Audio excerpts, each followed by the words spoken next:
Yo, what's up mga chong? Dumating na nga yung rep namin at saka yung washing namin. Saan nyo kami kung paano mag-unbox nito. Sarap lang sa feeling, no, yung mga dating hindi mo kayang bilhin, ay nabibili mo na ngayon.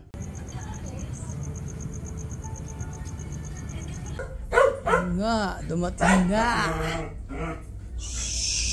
Nga, let's go. Ayun nga mga kahambol, pinasok na sa loob ng bahay namin itong washing machine. Yun nga, kita nyo ang aking mother Earth.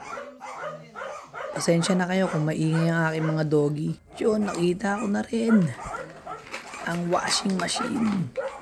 Shish. At ayun nga, sabi ni kuya, wag mo na daw gamitin ito dahil galing daw ito sa biyahe. Wag mo na daw ito isasaksak. Kaya naisip namin ni Mrs. na bukas na ito buksan. At yun nga, sabi ni kuya, pag nabuksan na daw, 2 hours muna daw itong walang laman na isasaksak para lumamig muna yung refrigerator. Bago lagyan ng mga pagkain sa loob at kung ano-ano man. Napakaingay talaga ng mga dogger. Maingay sila kasi di nila kilala yung nagbuhat at yung pumasok sa bahay. Yun nga, tinignan ko kung may gasgas ito. Pero wala naman. Kaya sabi ko, kuya, picture mo na. Okay lang yan.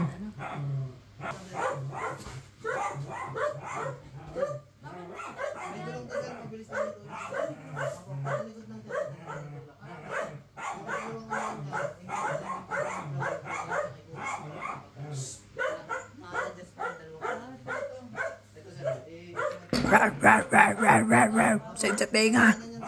Kahul kayo ng kahul, ayon ni Miguel. Sinisira niyo yung vlog ko eh.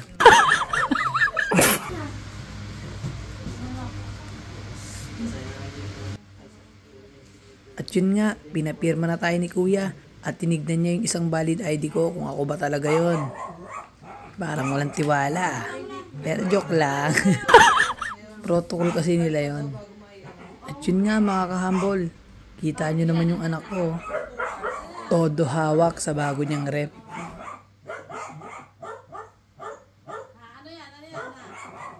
Yun nga, nagsisisiksik na si Bella. Tinitignan niya rin kung meron yatang gas-gas yung likod. Ayan na, nakipaglaban na. At yun nga, habang ini-edit ko to, napansin ko to si Belle. Kita niyo naman kung gaano siya kasayo. Umidila-dila pa. At sumisilip pa. Oo.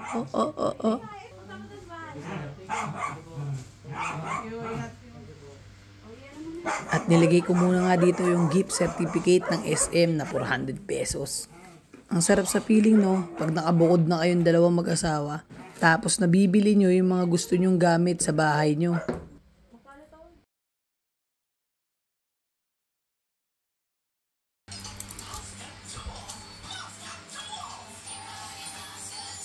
Yung dating napapanood ko lang sa YouTube pag nag-unboxing sila, ay no, yung ganyan, yung inaano yung plastic.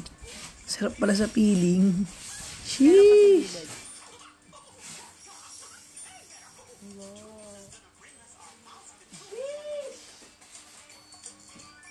Yung energy tinatanggal yan, di ba? Oo. Parang warranty mo na yan. Sige. Hanggang dito na lang muna mga kahambol. Maraming salamat.